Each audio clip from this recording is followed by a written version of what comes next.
Bharatiya Janata party Lok Sabha ఎన్నికలకు సంబంధించి వాళ్ళ మేనిఫెస్టో 14 అంశాలతో ప్రకటించారు. బలహీన వర్గాల ప్రధానమంత్రి అని చెప్పుకునే నరేంద్ర మోడీ గారు 14 అంశాల్లో ఒక్కటి కూడా బలహీన వర్గాలకు సంబంధించిన అంశం పెట్టకపోవడం చాలా శోచనీయం. ఇది దేశంలో ఉన్నటువంటి బలహీన వర్గాలందరూ కూడా గమనించాలని కోరుతా ఉన్నాం.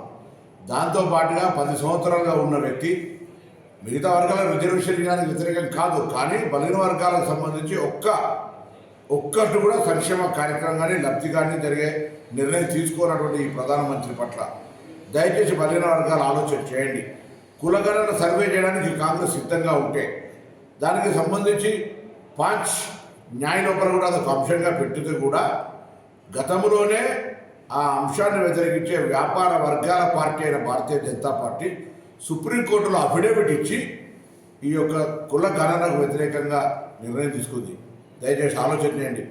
ఎంత బీసీలు ఉన్నారో, ఎంత ఎస్సీలు ఉన్నారో, ఎంత ఎస్టీలు ఉన్నారో, ఎంత మైనార్టీలు ఉన్నారో, ఎంత ధనిక వర్గాలు ఉన్నారో తెలిస్తే వాళ్ళకంత న్యాయం చేయొచ్చు అనే ఆలోచనతో ఒక సామాజిక స్ఫూర్తితో కాంగ్రెస్ వ్యవహారం చేస్తే పూర్తిగా వ్యాపార వర్గాల పార్టీగా వ్యవహరిస్తున్నటువంటి నరేంద్ర మోడీ బీజేపీ ప్రభుత్వం వాళ్ళ మేనిఫెస్టోను దయచేసి ప్రతి బీసీ చదవండి.